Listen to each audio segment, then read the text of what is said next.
నాలుగైతే ఉంటారు.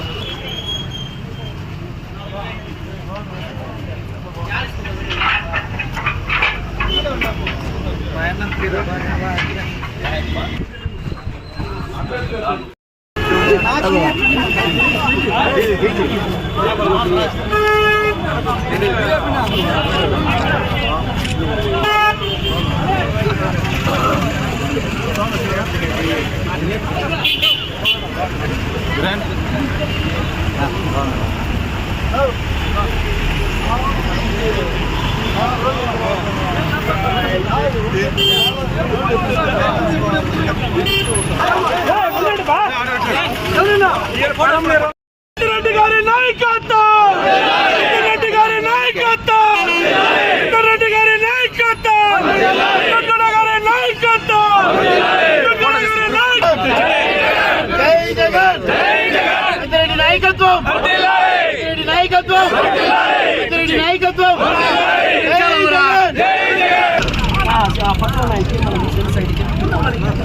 కొంచెం నవ్వు రైట్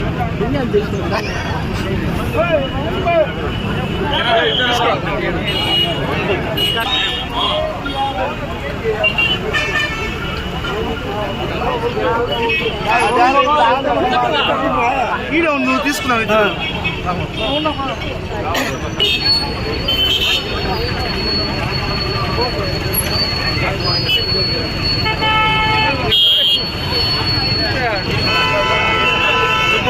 తీసుకో ప్రశాంతంగా బిజీ వద్దు అందువల్ల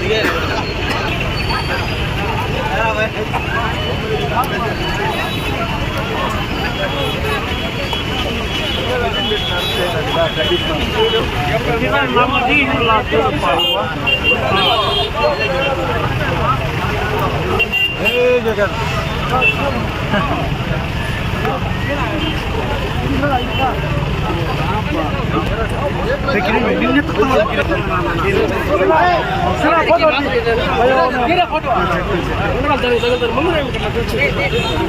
ఓకే సార్.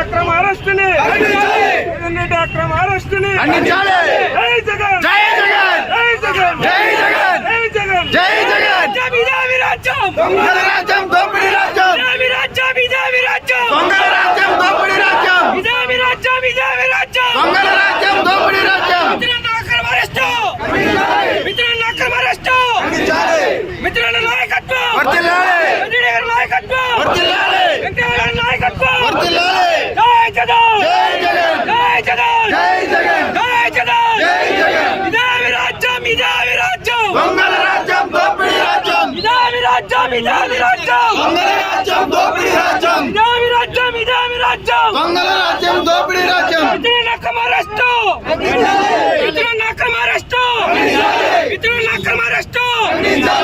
బిజెపి రాజ్యం, బిజెపి రాజ్యం, దొంగల రాజ్యం, దోపిడీ రాజ్యం. బిజెపి రాజ్యం, బిజెపి రాజ్యం, దొంగల రాజ్యం, దోపిడీ రాజ్యం. మిత్రుల నాయకత్వం, మిత్రుల నాయకత్వం, మిత్రుల రామచంద్ర గారి నాయకత్వం, మిత్రుల నాయకత్వం.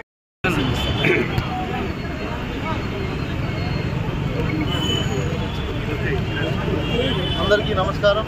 ముఖ్యంగా ఈరోజు పొలంనేరు నియోజకవర్గం నుంచి విచ్చేసినటువంటి వైఎస్ఆర్ కాంగ్రెస్ సభ్యులందరికీ కూడా ప్రత్యేకంగా ధన్యవాదాలు తెలియజేసుకుంటూ, ముఖ్య అతిథులుగా ఈరోజు మనకు విచ్చేశారు. నిన్నటి దినాన మనం చూసాం, మన వైఎస్ఆర్ కాంగ్రెస్ పార్టీలో ఉన్నటువంటి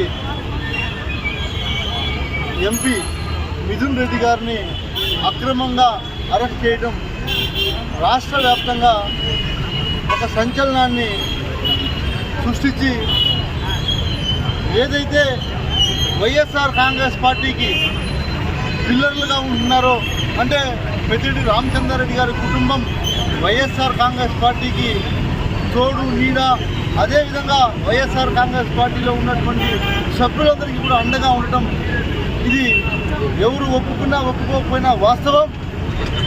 వాళ్ళని రాజకీయంగా ఎదుర్కోలేక దాదాపు 14 నెలలు ఈ తెలుగుదేశం పార్టీ కూటమి పరిపాలనలో మనం చూస్తే ఈ 14 నెలల్లో వాళ్ళు ఇచ్చినటువంటి హామీలన్నీ కూడా తుంగలో తొక్కి ఎక్కడ అభివృద్ధికి నోచుకోకుండా వైఎస్ఆర్ కాంగ్రెస్ పార్టీలో కీలక నేతల మీద అక్రమంగా అరెస్టులు చేపించడంలో ముందడుగుగా ఈ కూటమి ప్రభుత్వం నడుస్తుందనేది ప్రజలందరూ కూడా గమనిస్తున్నారు.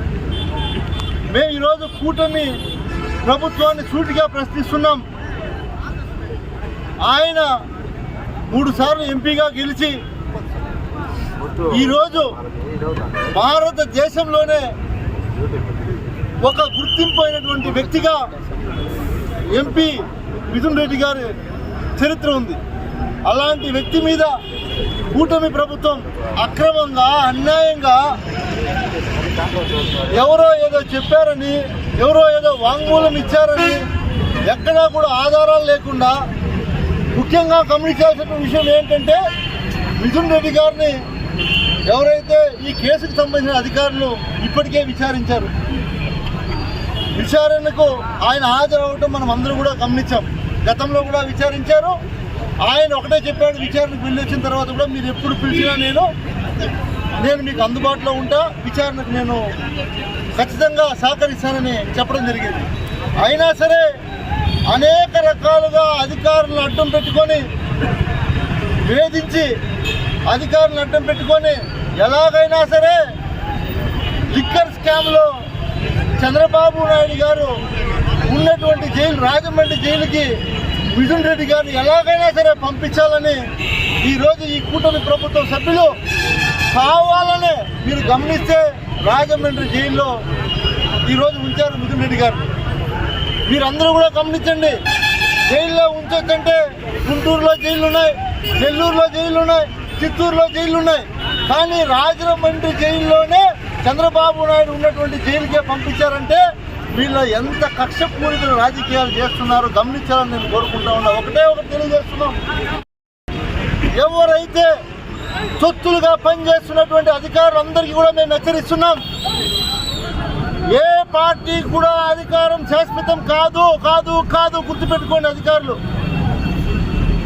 వీళ్ళు లేని కేసుల్ని అధికారులను అడ్డు పెట్టుకొని వైఎస్ఆర్ కాంగ్రెస్ పార్టీలో ఉన్నటువంటి కీలక నేతల మీద కేసులు పెట్టి జైలుకు పంపించాలనే ఆలోచనలో ఎవరైతే ఉంటున్నారో ఆ పార్టీలో ఉన్నటువంటి నేతలు కావచ్చు, అధికారులు కావచ్చు, సహకరించినటువంటి అధికారులు అందరూ కూడా రాబోయే రోజుల్లో మూల్యం చెల్లించుకోక తప్పదు, గుర్తుపెట్టుకోండి.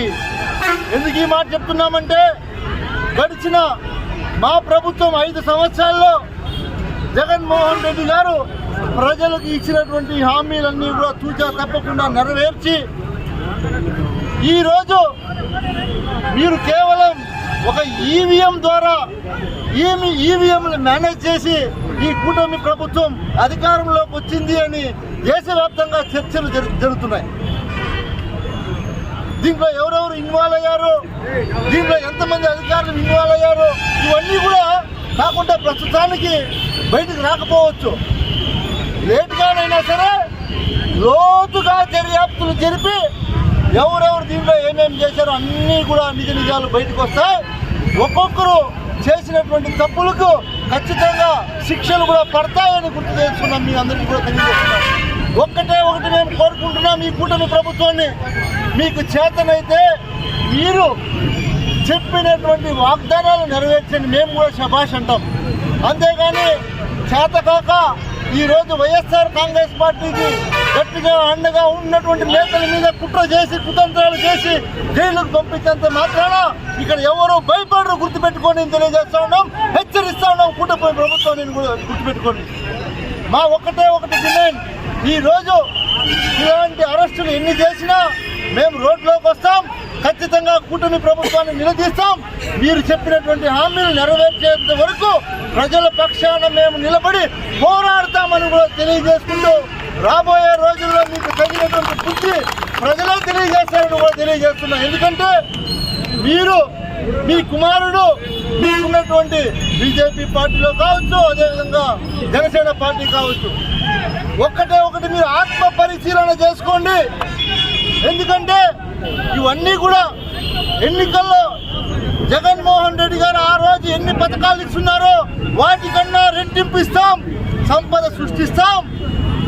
ఒక్క పథకం కూడా ఆగదు, వాలంటీర్ వ్యవస్థ ఆగదు, ఆ వ్యవస్థ కూడా 10,000 జీతం ఇస్తామని ప్రతి ఒక్కరిని మోసం చేసినటువంటి చరిత్ర మీది గుర్తుపెట్టుకోండి. మీరు ఇవన్నీ చేసి మాయ మాటలు చెప్పి జగన్మోహన్ రెడ్డి గారు ఏదో చేసేశారని మీ బూటకపు మాటలు మీ మీడియాలో చూపించినంత మాత్రాన ప్రజలు ఎవరు కూడా నమ్మరు. ఎందుకంటే జగన్మోహన్ రెడ్డి గారు 5 సంవత్సరాల పరిపాలన ఏదైనా నష్టపోయాము, కష్టపడ్డాము అంటే అది ఒక్క వైఎస్ఆర్ కాంగ్రెస్ పార్టీలో ఉన్నటువంటి కుటుంబ సభ్యులు నష్టపోయారు, కష్టపడ్డారు.